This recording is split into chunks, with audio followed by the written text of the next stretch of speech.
This design for the Golden Dome will integrate with our existing defense capabilities and should be fully operational before the end of my term. So we'll have it done in about 3 years.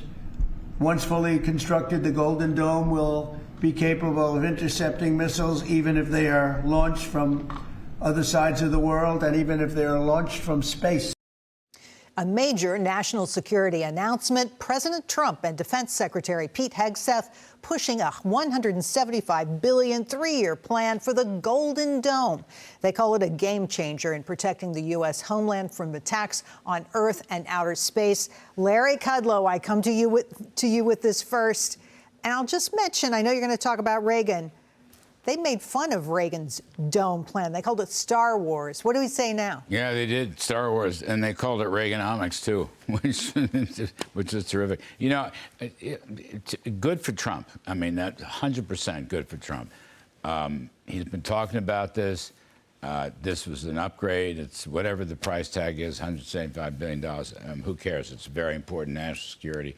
And really, the forerunner was Reagan's Strategic Defense Initiative, which they did make fun of and called Star Wars after the movie, which was a hot movie in those days.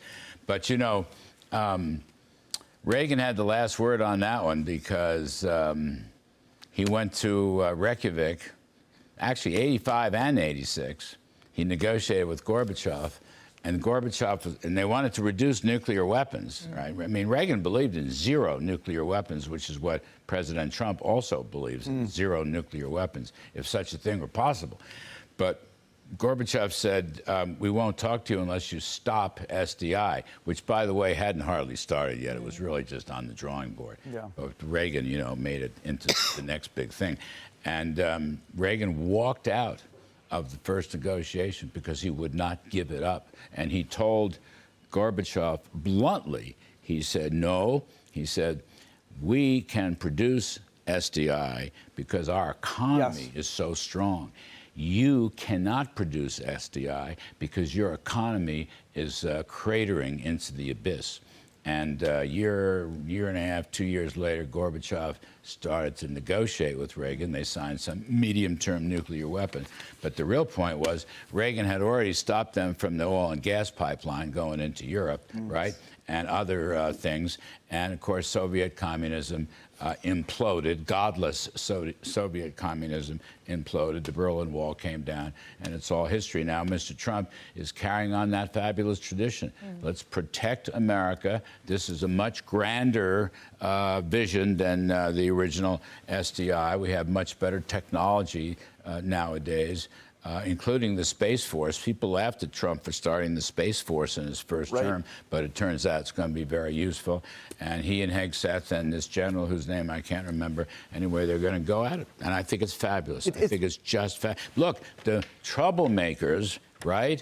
China, Korea, Iran, Russia, the troublemakers are all developing missiles that will come to the United States at some point in the near future. Some people believe China or Korea can already hit the West Coast. So this is probably in the nick of time. And we've got hypersonic missiles capable of attacking the U.S. in an hour. I mean, they're really ramping up. I worry that the current protection that we have is outdated. Well, and I think our adversaries know that, and they like that, which is why they're complaining so much about this. But to me, the connection between Reagan and Trump is probably never stronger than when you're talking about their ability to understand and use leverage. That was Reagan's thing. He understood leverage, and he brought it to the table with Gorbachev.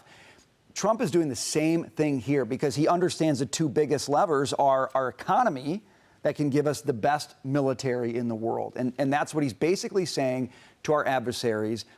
We know what you want to do. We know what we can do to defend against it, and we will do it. No apologies. And all of a sudden, he's got everybody's attention. Both presidents, I know we have to get out, but just want to say, both presidents understood the value of economic growth through tax cuts and deregulation, and the value of using advanced technology to protect this country. Both presidents. Just great. It's a great story. I love Trump for doing this, and you know, bless his soul, Reagan looking down from on high. I just also want to make the point that you might think of the concept of the Golden Dome and not really understand it. But after we saw the Iron Dome protect Israel, I think we'll have a new appreciation Yes. for technology. Right, you feel totally different about it Yeah. now. I And think it it's true. protects Notre Dame. That was in the Golden Dome, Notre Dame.